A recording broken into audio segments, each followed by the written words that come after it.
Hello guys, केम classes में एक बार फिर से आप लोगों का मोस्ट वेलकम।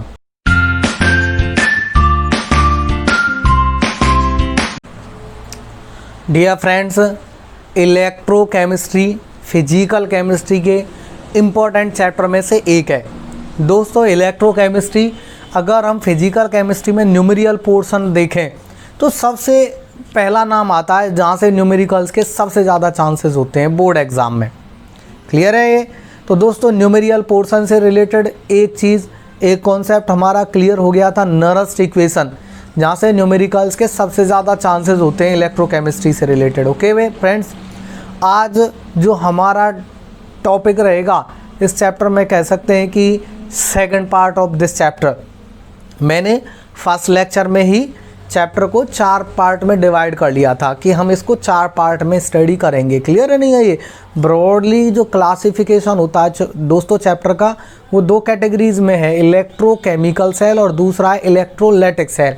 लेकिन हमने और उसको फिर से सब डिवीज़न किया था, तो मैंने चैप्टर को 4 पार्ट में डिवाइड कर लिया था कि पहले पार्ट में हम इलेक्ट्रोकेमिकल सेल और ईएमएफ पढ़ेंगे, जिसमें हमारे टॉपिक आ जाएंगे electrochemical cell, hydrogen electrode, electrochemical series और नरस्ट इक्वेशंस। क्लियर है नहीं है? ये पहले पार्ट में आ गए दोस्तों हमारे। अब ये हम पढ़ेंगे दोस्तों सेकंड पार्ट, छोटा पार्ट है, कुछ छोटे छोटे डेफिनेशंस और यूनिट्स आते हैं इस कॉन्सेप्ट में से। ये हमारा रहेगा दोस्तों इलेक्ट्रिकल कंडक्टेंस। क्लियर है नहीं है? ये इसमें हम डेफिनेशंस वगैरह स्टडी करेंगे, यूनिट स्टडी करेंगे, रेजिस्टेंस का, कंडक्टेंस का, मूलर कंडक्टिविटी का, इस तरह से। और एक न्यूमेरिकल से रिलेटेड ही एक छोटा सा और बहुत सिंपल सा इसमें कॉन्सेप्ट है दोस्तों, कॉलार्ड्स लॉ। ओके, तो ये सेकंड पार्ट रहेगा, छोटा ही पार्ट है दोस्तों। थर्ड पार्ट हमारा फिर से अगेन हमारा आ जाता है इलेक्ट्रोलाइटिक सेल, जिसमें हम इलेक्ट्रोलाइसिस के बारे में स्टडी करते हैं दोस्तों, इलेक्ट्रोलाइट का इलेक्ट्रोलाइसिस कैसे होता है नहीं। और फोर्थ पार्ट हमारा रहता है बैटरीज। तो हम सेकंड पार्ट में इंटर करने वाले हैं इस चैप्टर के लिए, वो रहेगा हमारा इलेक्ट्रिकल कंडक्टेंस इन इलेक्ट्रोलाइट। चलिए दोस्तों स्टार्ट करते हैं। इलेक्ट्रिकल कंडक्टेंस इन इलेक्ट्रोलाइट।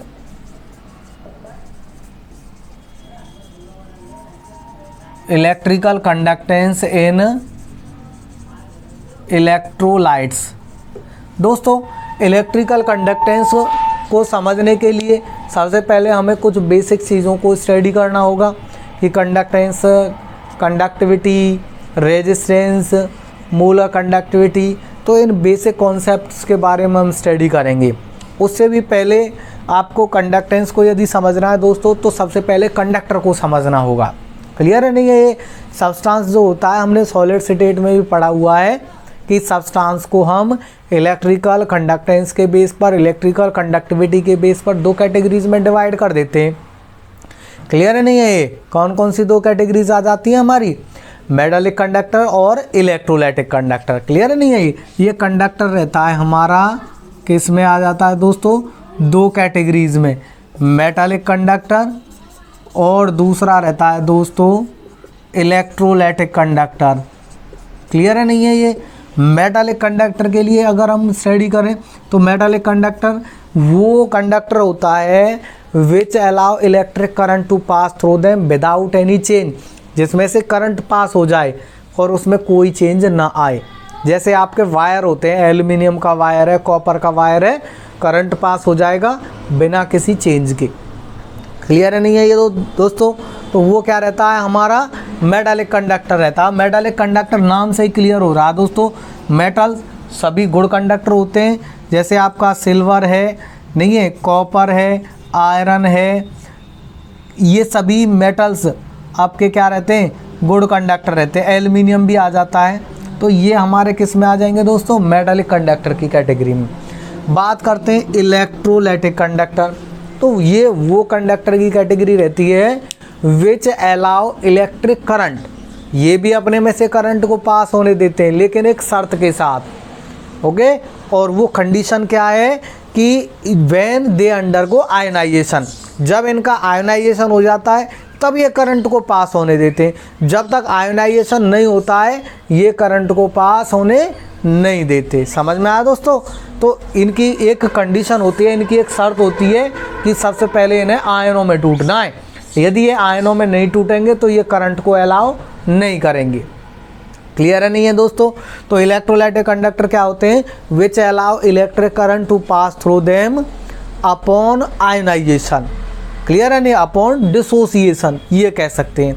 और यहाँ से क्वेश्चन भी निकलता है दोस्तों हमारा कि electrolytic conductor remain insulator in solid phase but become conductor in aqua solution, या मोल्टन स्टेट में वो कंडक्टर बन जाते। क्यों?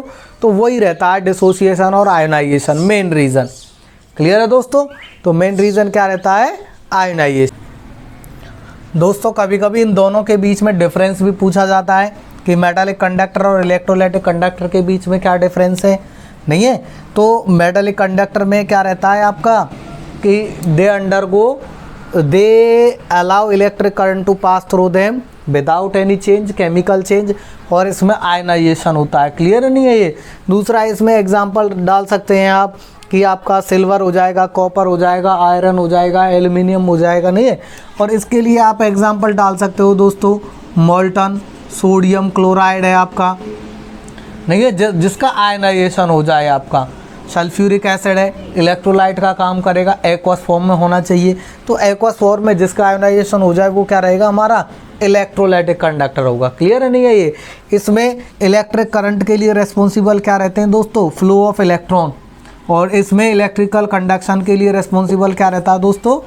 आयंस रहते हैं। और दोस्तों नेक्स्ट आ जाता है इफेक्ट ऑफ टेम्परेचर की बात करें हम। इफेक्ट ऑफ टेम्परेचर, ये चीज़ इम्पोर्टेंट भी है। इफेक्ट ऑफ टेम्परेचर के केस में मेटालिक कंडक्टर का जो कंडक्टिविटी होती है वो डिक्रीज़ होती है दोस्तों। क्या होती है? डिक्रीज़ होती है with rise in temperature. Okay. और इलेक्ट्रोलाइटिक कंडक्टर के लिए इलेक्ट्रिकल कंडक्टिविटी इंक्रीज होती है with increase in temperature. Clear है नहीं है? टेम्परेचर बढ़ाते तो आयनाइजेशन बढ़ता है, आयनों की संख्या बढ़ती है, इलेक्ट्रिकल कंडक्टेंस बढ़ता है। समझ में आया दोस्तों? तो इस तरह से ये 2 नंबर में हम डिफरेंस भी निकाल सकते हैं, कभी कभी पूछ लेता है। समझ में आया भाई? तो इस तरह से ये हमारा कंडक्टर का कॉन्सेप्ट क्लियर हो जाता है। हम यहाँ पर ये चीज़ भी दोस्तों स्टडी करेंगे, जो इलेक्ट्रोलाइटिक कंडक्टर होता है इसकी भी फिर से इस चैप्टर में हम 2 कैटेगरी स्टडी करने वाले हैं।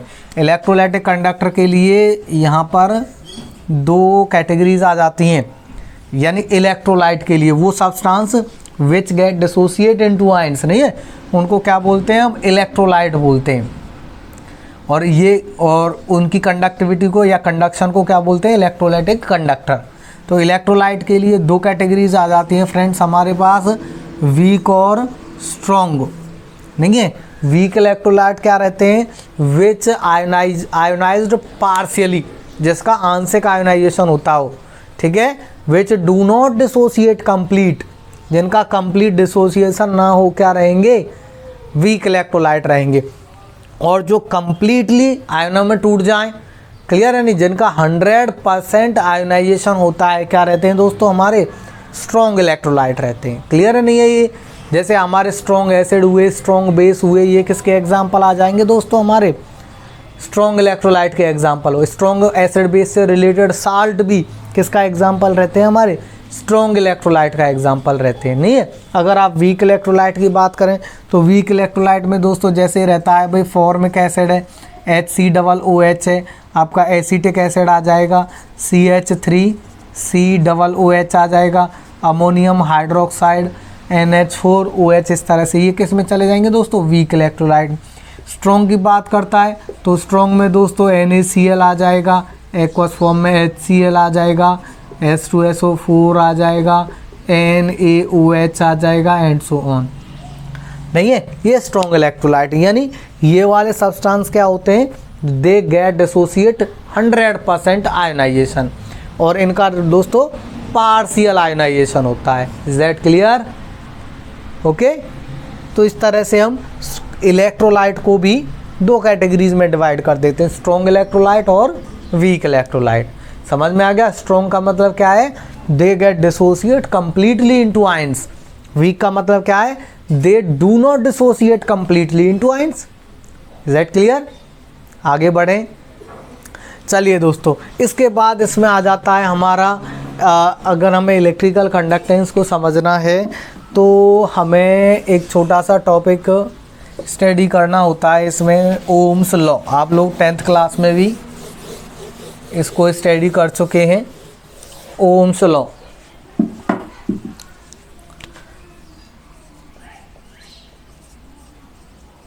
ओम्स लॉ क्या होता है दोस्तों? आप लोग अपने आप में अपने माइंड को रिफ्रेश कीजिए, सोचिए स्टेटमेंट क्या रहता है इसका। आपने एक इक्वेशन पढ़ा होगा, V is equal I R, पढ़ा नहीं पढ़ा? V इज इक्वल दोस्तों आई आर, नहीं है? ये पढ़ रखा है आप लोगों ने। तो इसी इक्वेशन को ओम्स लॉ कहते हैं। ये इक्वेशन जनरेट कैसे होती है वो चीज़ हम स्टडी करेंगे दोस्तों। इस पूरे चैप्टर में हम इलेक्ट्रोलाइट के बारे में स्टडी करते हैं। इलेक्ट्रोलाइट का मतलब क्या है? ऐसा सब्सटेंस जो आयनों में टूटने के बाद इलेक्ट्रिकल करंट को अपने में से पास आउट होने दे। समझ में आया ये? तो इलेक्ट्रोलाइट के बारे में हम स्टडी करने वाले हैं और कर रहे हैं। तो इलेक्ट्रोलाइट जब हमारा सब्सटेंस रहता है, जैसे ये हमारे पास कोई कंटेनर है, ये दोस्तों कोई कंटेनर है हमारे पास, इसमें कोई इलेक्ट्रोलाइटिक सॉल्यूशन भरा हुआ है, नहीं है? इसमें कोई इलेक्ट्रोलाइटिक सॉल्यूशन भरा हुआ है। इसके दो टर्मिनल आप बना लीजिए इस तरह से, ये इसके दो टर्मिनल बन गए। क्लियर है नहीं है ये? तो ओम्स का स्टेटमेंट क्या आता है इलेक्ट्रोलाइटिक सॉल्यूशंस के लिए? इलेक्ट्रिकल कंडक्टेंस के टर्म में कह रहा है current flowing through a conductor, current means I, current flowing through a conductor is directly proportional to the potential develop across two end of the conductor. Potential means V, यानी I is directly proportional V के रहेगा, और I is equal दोस्तों रहता है V over R, यानी यहाँ पर 1 over R क्या है दोस्तों? कांस्टेंट है। 1 over R क्या लिया है? डायरेक्टली प्रोपोर्शनल के बाद कांस्टेंट ऑफ प्रोपोर्शनलिटी। और इस इक्वेशन को हम क्या राइट कर सकते हैं? V इज इक्वल दोस्तों आई आर। इस इक्वेशन को हम ओम्स लॉ बोलते हैं। और यहाँ पर दोस्तों R क्या रह जाता है हमारा? Resistance of conductor. क्या रहता है ये? Resistance of conductor. क्लियर है नहीं है ये? जिसके लिए ओम्स ने ये स्टेटमेंट दिया है, तो जिसका दोस्तों यूनिट रहता है ओम, सिंबलाइज इससे करते हैं। क्लियर है नहीं है? तो रेजिस्टेंस कांस्टेंट ऑफ प्रोपोर्शनलिटी है ओम्स लॉ में, और यूनिट क्या रहता है आपका? ओम। अब इसके लिए कभी कभी डेफिनेशन पूछ लेता है, तो डेफिनेशन क्या रहता है इसके लिए? रेजिस्टेंस सिंपली हिंदी में एक तरह से अवरोधक के तौर पे यूज़ किया जाता है, ये वर्ड नहीं है, जो करंट के फ्लो का विरोध करे।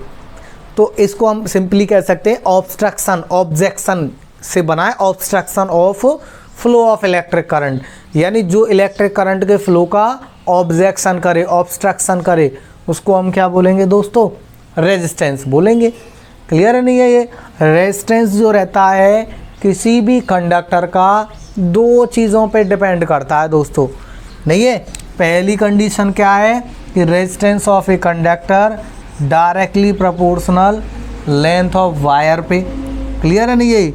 और दूसरा resistance of a conductor inversely proportional रहता है दोस्तों क्रॉस सेक्शन एरिया पे। तो इन दोनों इक्वेशन से हम क्या राइट कर सकते हैं दोस्तों? R is directly proportional L over A, और R इज इक्वल क्या राइट कर सकते हैं दोस्तों? Constant of proportionality into L over A। ये इक्वेशन आ जाती है। यहाँ पर जो ये रो है दोस्तों, इसको बोलते हैं हम resistivity of conductor, resistivity of conductor. समझ में आया? Resistivity of conductor. और यदि इसको हमें डिफाइन करना होता है कि रेजिस्टिविटी क्या है, तो उसके लिए भी हम क्या लेके चलते हैं? किसी भी कंडक्टर के लिए if current flowing through a conductor of length 1 centimetre और area of cross section 1 centimetre square है। देन आपका रो इज इक्वल क्या हो जाता है दोस्तों, आर इज इक्वल रो के।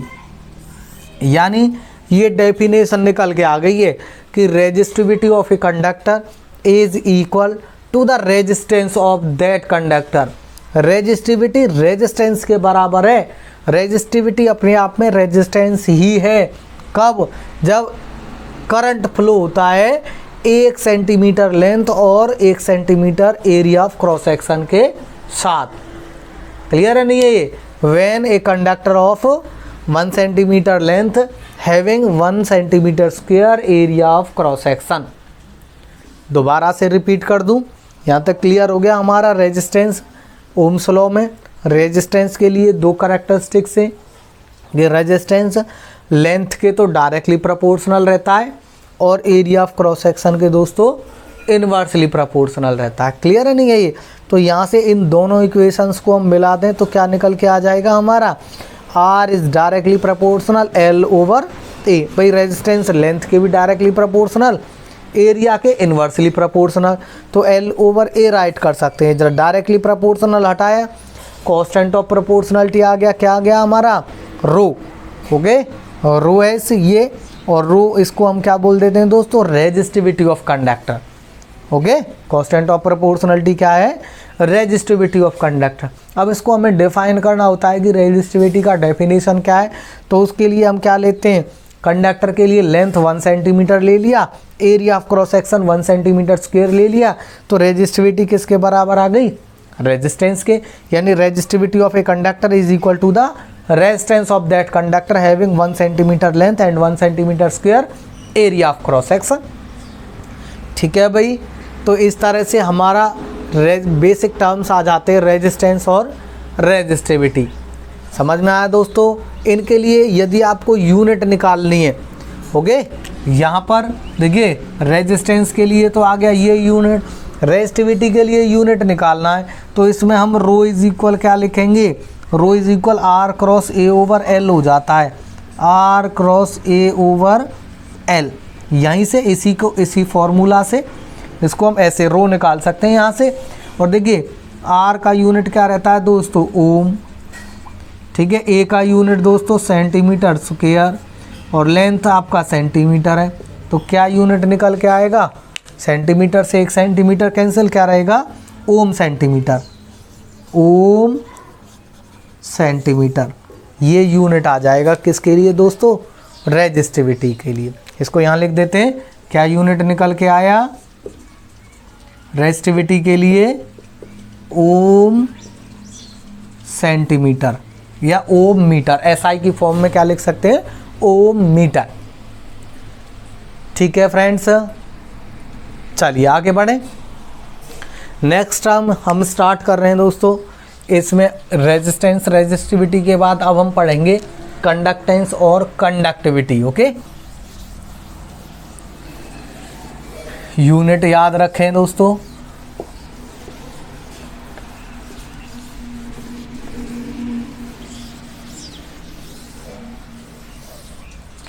नेक्स्ट टर्म है हमारा कंडक्टेंस। तो कंडक्टेंस रहता है फ्रेंड्स हमारा the ease with which current flow through a conductor. नहीं है, ऐसे नहीं कह सकते, ये डेफिनेशन नहीं रहेगा कि reciprocal of resistance is called conductance. नहीं है, ये डेफिनेशन नहीं है, ये तो एक तरह से यूनिट का टर्म आ जाएगा जब आप यूनिट कैलकुलेट करोगे। एग्जैक्ट जो डेफिनेशन है वो क्या है, एज विद विच। भाई रेजिस्टेंस क्या करता है, विरोध करता है करंट के फ्लो का, और कंडक्टेंस क्या है, वो आसानी है जिससे करंट किसी भी कंडक्टर से होकर फ्लो कर रहा है। जिस आसानी के साथ करंट कंडक्टर के अंदर फ्लो कर रहा है दैट इज कॉल्ड कंडक्टेंस। समझ में आया? सिंपली बोल सकते हैं the ease with which current flow through a conductor is called its conductance. और जब हम इसके लिए यूनिट निकालेंगे तो दोस्तों यूनिट के केस में क्या आ जाएगा, इसको हम जी से रिप्रेजेंट करेंगे। यहाँ पर फिजिक्स में तो सी से रिप्रेजेंट करते हैं, हम यहाँ पर सी से मोलरिटी को रिप्रेजेंट कर रहे हैं, इसलिए कंडक्टेंस को किससे रिप्रेजेंट करेंगे, जी से। सी से क्यों नहीं करते, क्योंकि सी से हमने नोटिफिकेशन देना है किसको, मोलरिटी को, कंसंट्रेशन को। ठीक है, इसलिए सी से नहीं, किससे रिप्रेजेंट कर रहे हैं यहाँ हम, जी से रिप्रेजेंट करेंगे। तो यूनिट क्या रहेगा भाई, तो यूनिट के केस में जब आप निकालोगे जी इज इक्वल क्या रहेगा 1/r, ओके। यहाँ पर 1 क्या हो जाएगा दोस्तों, ओम, यानी यूनिट क्या निकल के आएगा आपका, ओम इनवर्स, या इसको साइमेंस बोल देते हैं, ओके, साइमेंस, या इसको महो भी बोल देते हैं, MHO उल्टा इसका, ठीक है। तो ये किसके लिए यूनिट आ जाएंगे दोस्तों, हमारे कंडक्टेंस के लिए। चलें आगे, अब बात करते हैं दोस्तों हम कंडक्टिविटी। अगला टर्म क्या है हमारा, कंडक्टिविटी, इम्पोर्टेंट टर्म है भाई ये, इसको डेफिनेशन को अच्छे से समझना कंडक्टिविटी के लिए, क्योंकि आगे यही चलेगा इस टॉपिक में। Conductivity, conducting power of all the ions. देखिए ये हमारा, इसके लिए यूनिट को आप यहाँ याद रखिए, ओम इनवर्स, ओम इनवर्स, ठीक है, ये यूनिट आप याद रखिए। ये हमारा इलेक्ट्रोलाइटिक सॉल्यूशन है जिसमें साइड है आपके 1 सेंटीमीटर 1 सेंटीमीटर 1 सेंटीमीटर, यानी दोस्तों इसका वॉल्यूम क्या हो जाएगा 1 क्यूबिक सेंटीमीटर, ठीक है। और इसमें कोई इलेक्ट्रोलाइटिक सॉल्यूशन भरा हुआ है, आयनों में टूटा हुआ है, तो आयनों की जो कंडक्टिंग पावर रहेगी किसके केस में, 1 क्यूबिक, ध्यान से समझिए, 1 क्यूबिक सेंटीमीटर इलेक्ट्रोलाइट में आयनों की कंडक्टिंग पावर क्या रहती है, कंडक्टिविटी। याद रखेंगे वॉल्यूम कितना रहेगा इसमें, 1 क्यूबिक सेंटीमीटर, केवल 1, कितना भी वॉल्यूम हो भले ही, हमें कितना मेजर करना है, 1 क्यूबिक सेंटीमीटर में प्रेजेंट आयंस की conducting power, that is called conductivity, okay. अगर आपका वॉल्यूम ज़्यादा है तो वो एक तरह से वो पूरा के पूरा क्या रहेगा, इलेक्ट्रिकल कंडक्टेंस रहेगा, लेकिन कंडक्टिविटी जब पढ़ेंगे तो वॉल्यूम देखना होगा 1 क्यूबिक सेंटीमीटर, ठीक है। उसमें प्रेजेंट आयनों की कंडक्टिंग पावर क्या रहती है, कंडक्टिविटी। दोस्तों कापा से इसको रिप्रेजेंट करते हैं, ठीक है, कापा PPA से इसको रिप्रेजेंट करते हैं। तो और यूनिट निकालेंगे, जब हम इसके लिए यूनिट निकालेंगे तो K इज इक्वल क्या रहेगा हमारा 1/ρ, यानी reciprocal of resistivity. Conductivity is equal क्या रहेगा यूनिट के टर्म में, रेसिप्रोकल ऑफ रेजिस्टिविटी। रेजिस्टिविटी का यूनिट अभी हमने निकाला था, ओम सेंटीमीटर निकल के आया था, तो इसके लिए यूनिट क्या हो जाएगा जब ये ऊपर जाएंगे, ओम इनवर्स सेंटीमीटर इनवर्स, ठीक है। या इसको ऐसे भी लिख सकते हैं दोस्तों, साइमन सेंटीमीटर इनवर्स, या इसको SI की फॉर्म में इस तरह से लिख सकते हैं दोस्तों, ohm inverse metre inverse, siemens metre inverse. Is that clear friends. तो ये हमारे 4 टर्म हो गए, रेजिस्टेंस, रेजिस्टिविटी, कंडक्टेंस और दोस्तों कंडक्टिविटी, ठीक है। चलिए दोस्तों, इसमें एक छोटा सा टर्म कभी कभी बोर्ड एग्जाम में 2 नंबर में क्वेश्चन आ जाता है आपका, कि factor affecting electrical conductivity. Electrical conductivity of an electrolyte कौन कौन से फैक्टर्स पे डिपेंड करता है।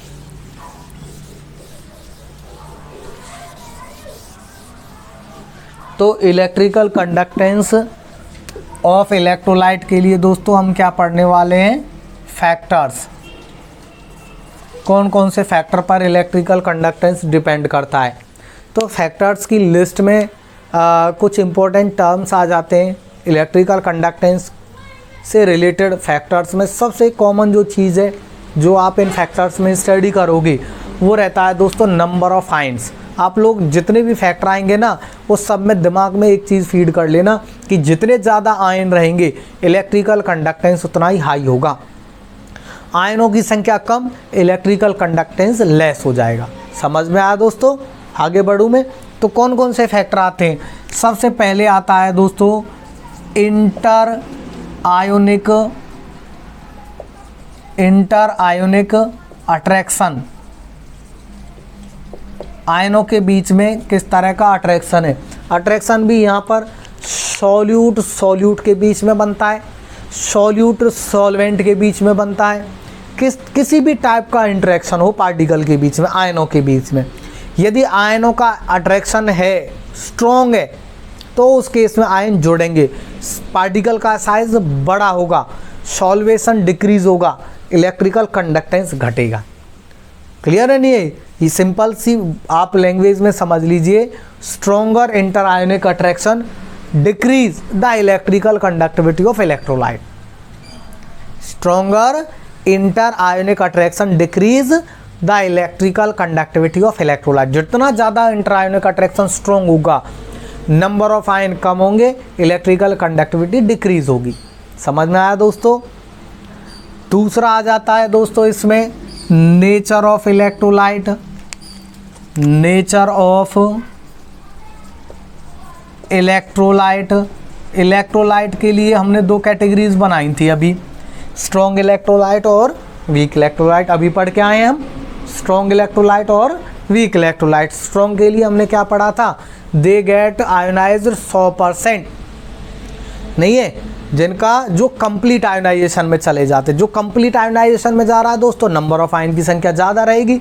जो पार्शियल आयोनाइजेशन में जा रहा है उसके कंपेयर में नंबर ऑफ आयन की संख्या उसमें कम रहेगी वीक इलेक्ट्रोलाइट में। क्लियर है नहीं है? ये वीक इलेक्ट्रोलाइट पूरी तरह से आयनों में नहीं टूटते तो आयनों की संख्या कम। स्ट्रॉन्ग इलेक्ट्रोलाइट कंप्लीट आयोनाइज्ड हो जाते तो आयनों की संख्या ज़्यादा। जिसमें ज़्यादा आयन, इलेक्ट्रिकल कंडक्टेंस उसका ज़्यादा। सिंपल सी बात है। तो स्ट्रॉन्ग इलेक्ट्रोलाइट के केस में क्या रहेगा? इलेक्ट्रिकल कंडक्टेंस हाई रहेगा, और वीक इलेक्ट्रोलाइट के केस में इलेक्ट्रिकल कंडक्टेंस दोस्तों लेस रहेगा। समझ में आया? ठीक है। थर्ड आ जाता है दोस्तों इसमें polarity of solvent. Polarity of solvent दोस्तों, आयनाइजेशन